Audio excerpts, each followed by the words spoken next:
Live from downtown Detroit, home of WDIV and Click on Detroit, Local 4 News at 5 starts now.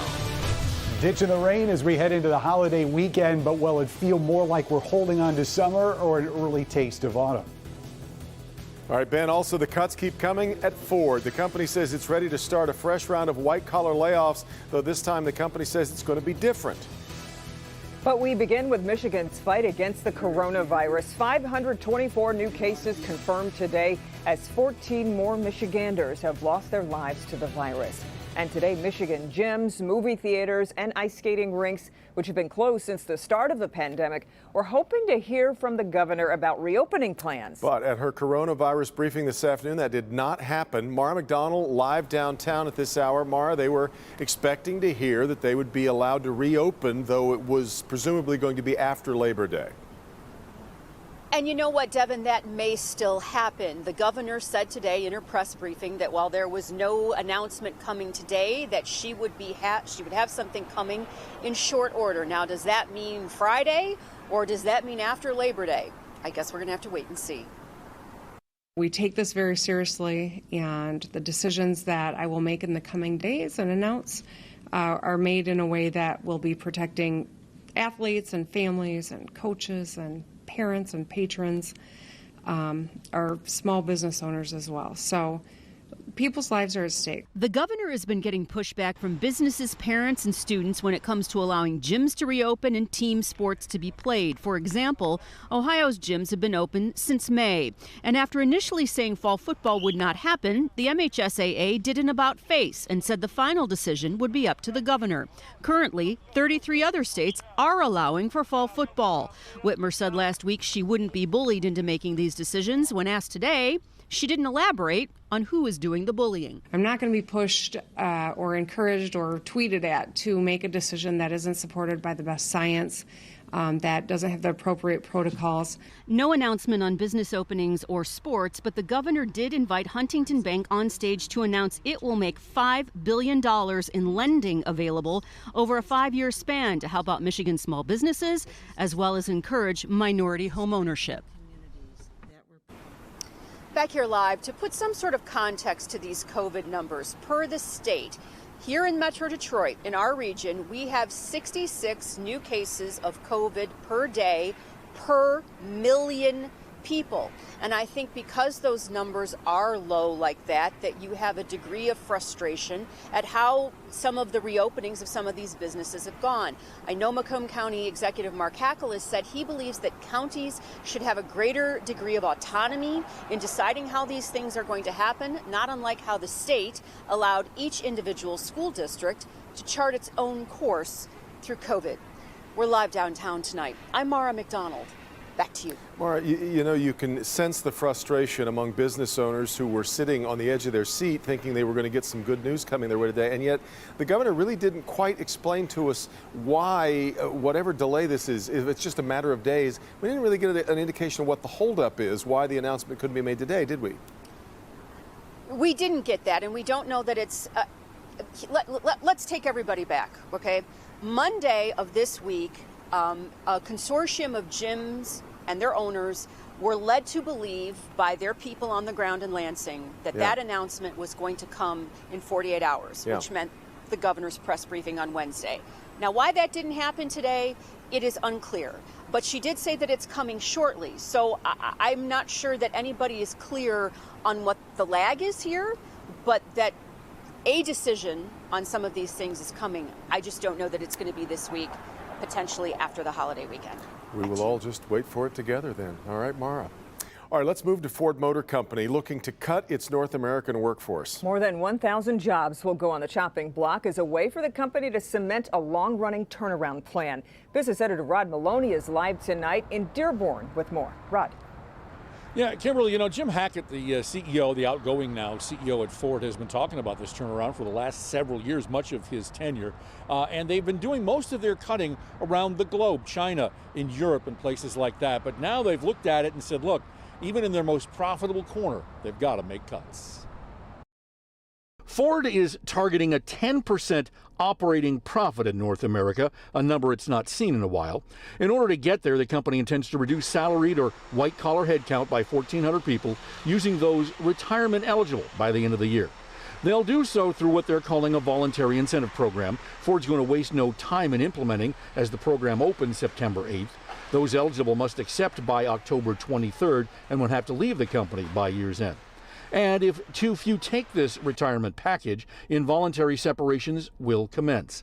IHS Markit auto analyst Stephanie Brindley says it's important to remember this is not prompted by COVID. These layoffs and this restructuring is not in response to the current economic conditions. It was planned ahead. It's just that the current economic conditions make it more critical. One of the things all auto companies face these days is the difficulty of moving forward with autonomous and electric vehicles, which don't turn a profit, at the same time designing and building top quality, interesting current new vehicles that customers don't just want but have to have. Still, Ford is looking to go easy on its veteran workforce. It is a soft-handed approach. It's a little bit dangerous in that you might end up losing somebody that you would really prefer to keep. But in order to kind of do it fairly and share the opportunity to take the retirement and all of that, you kind of have to work through it. Now, they're in the process of a reprioritization, and we can see that here in Metro Detroit because you see an enormous amount of energy and money going into the old train station down on Michigan Avenue because they're getting ready to have that open up here before too long, and they've got a lot of their assets going into that autonomous vehicle program, having Michigan Avenue go all the way to Ann Arbor and the things like that. So there's a lot of money going into that. Well, you're going to take that from somewhere. And so now they're looking at cutting back on some cars, more SUVs, get profitable. And it's a very difficult time for the auto industry. It's just fortunate that it's not 10 years ago. Back to you. Yeah. Ron, I'm wondering, how did Ford roll this out for its workforce?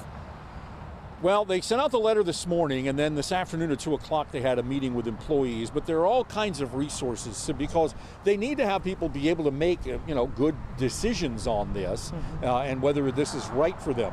And so there are many assets and many places where employees can go to get good information so they can make these good choices for themselves. Indeed. Okay, Rod, we appreciate it.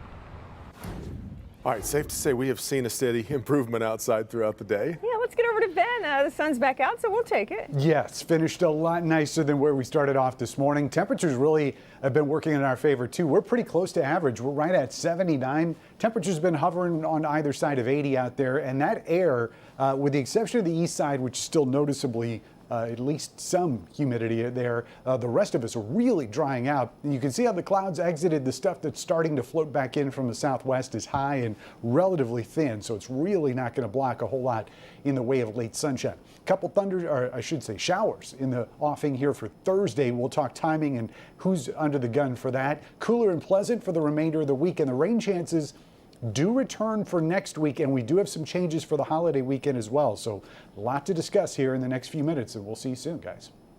Okay, Ben, heading into the November election, the Michigan Secretary of State's office and the Detroit City Clerk are teaming up to make sure every vote counts. That includes improving access to get people registered and get absentee ballots into the hands of voters. Let's get to Larry Spruill, who has a look at what's involved and how this is going to work. Larry.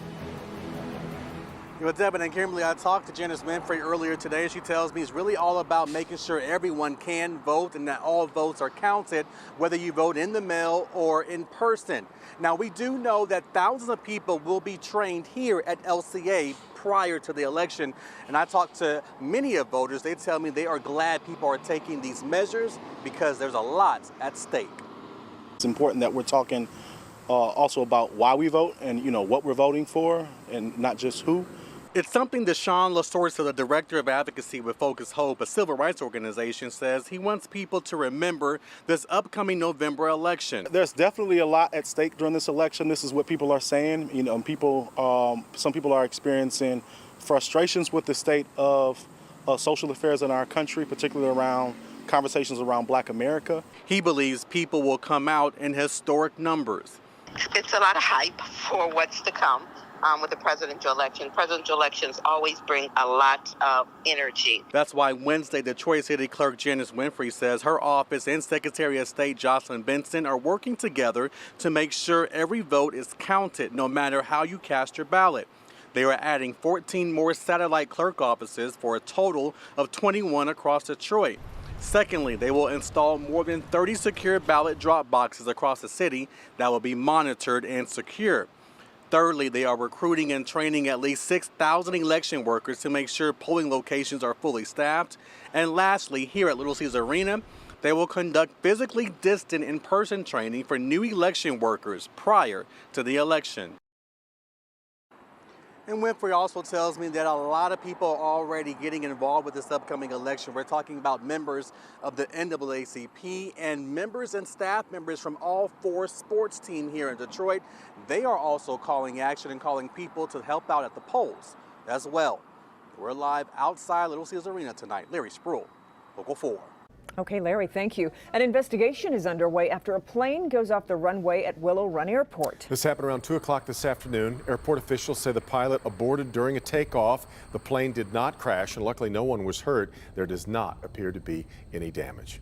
Well, a new reason tonight to say go blue, I guess, even if you're a Spartan fan. New here at 5, we're introducing you to one of the U of M researchers on the cutting edge of finding a coronavirus vaccine. Also, you're going to see a lot of these new stores popping up all over town. New tonight, a look inside the chain that's aiming to take the place of Art Van. Sean. We just got off the phone with the heartbroken mother of a 16-year-old who was shot and killed at this car wash in Roseville during a robbery last night. A robbery where police say her son was the robber. We're learning new details about what went down here, and the community is absolutely in shock.